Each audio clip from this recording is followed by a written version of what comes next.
Alright, so we are here in the wave pool at Blizzard Beach in Disney World.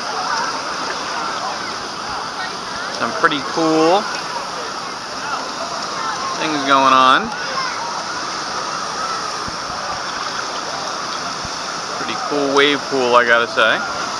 Up there, somewhere, beyond the trees, is the tallest something slide.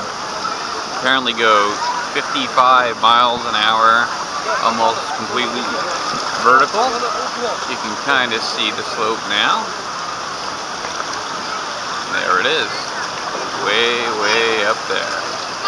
Pretty wild. Okay. A lot of different slides, a lot of different places to go here. Signing out.